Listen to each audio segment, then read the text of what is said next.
Hi YouTube. Hey, it's going into the second week of April here, and it's snowing. Spring's a little slow getting here. I've been buying these Chinese Coolster DX2 150s for the last few years. I posted some other videos, some riding videos on YouTube over the last couple of years. I just kind of wanted to give my thoughts, my impression on them, problems I've had the last couple of years. And they haven't been many, but for somebody that was interested in buying one of these new, there are a few things to look out for, and you do your research on them. I mean, you usually hear the same thing, a lot of the same problems over and over. They're the most common, and one thing people complain about is suspension. Basically non-existent, very stiff. It don't have almost no give. The seat cushion's stiff too. So for somebody that's light, I mean, it's basically going to be like riding on a board. Me and my brothers, we got them, and we're well north of 200 pounds. So I mean, we get a little bit of suspension out of them. And for our weight and the ATV size, it probably is good that they are stiff as they are, but it does pay to have a little bit of cushion on there. One of the common problems, and I think it's kind of universal, whether it's even the ATVs or a lot of it is the CDI box on the electronics. That's a common issue. We've replaced a few of them over the years. As far as like the steel and the welds, you hear people complain about the Chinese steel, and so, or they'll call the nuts and bolts butter bolts or whatever. Never really had much problem on the three we've had as far as breaking welds or breaking bolts. The ATVs, all three of them have actually held up pretty well. This particular one I actually bought for my daughters. So this one don't get rode quite as much as what the first one I bought got rode. And then, like I said, my brother has one as well. And we mainly use them for light trail riding, nothing real aggressive. We squirrel hunt. We take them back in the timber to hunt, and we'll ride them back to our our favorite fishing hole and stuff. So I mean, we're not jumping hills and hollers and running them down the river, and they really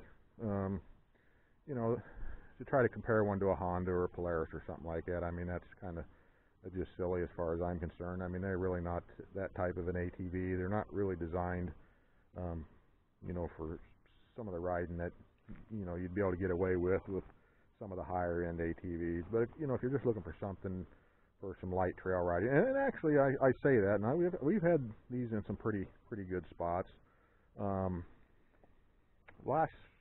Last year, my daughter actually had to winch me out of a mud hole with the winch on the front of this one. But one thing I will say about these, they don't have loads of power, but they got enough. But I will say that GY6 engine clone, as far as I'm concerned, them things are darn near bulletproof. I mean, we have had zero problems with the engine themselves. Them things are tough. Like I said, mainly most complaints you'll hear from me, or and I suppose a lot of people that have them, is, like I said, usually an electrical issue.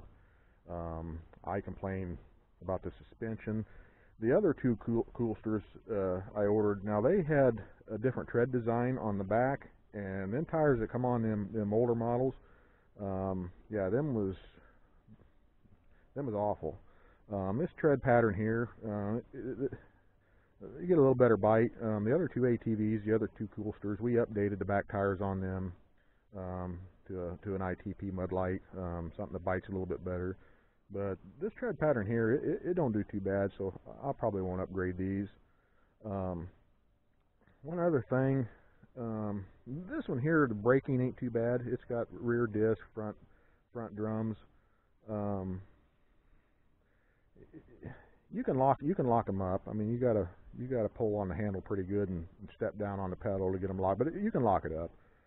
My brother's, the brakes on his, they're a little weak, and like I said, they're rear disc and front drums. Now, I just pre-ordered a new Tao Bull 200 that come out earlier this year, but they must have sold out of them or something, but they're supposed to be back in stock into this month, so I went ahead and pre-ordered one. So I'm kind of curious to how it has four-wheel disc brakes, so I got disc in the rear on the live axle and disc on the front on each wheel. So I'm kind of curious to see how that performs compared to the front drums and the rear disc that's on the Coolster here. But over the years, the ones we've had, like I said, I'm not going to knock them too hard for the money. I mean, if $1,200 to $1,500, you can go online, find you an old used Yamaha or Honda or something. I mean, probably going to be a better machine. But for what we use these for, they're perfectly suited and been plenty capable for what we've used them for. So, like I said, that's mainly hunting, fishing, light trail riding. Nothing real aggressive. But all in all, I for the last few years, I guess I just, I've been pretty content, I guess, with the ones we've had, and I hope the new one I just ordered, I hope it's supposed to be, upgraded and have a lot of things that the Coolsters don't have. So we'll see when we get that one.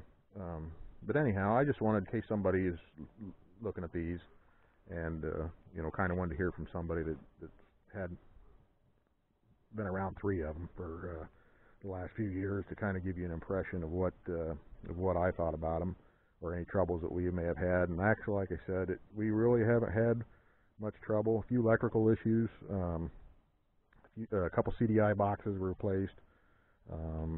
I put new brake pads on the rear of the other one I have, and basically that's about it. And like I said, we've been pretty pleasantly surprised at actually how well they've done. So,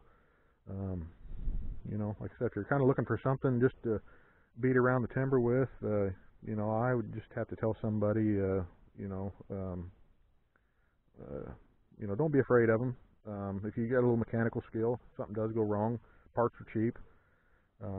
If you have no mechanical skill, I would say, probably stay away from them. Go get one of the other machines. But I will say, like I said, I just sold my Polaris. It had the rear axles replaced in it. The starter had been out of it. I mean, that stuff breaks too.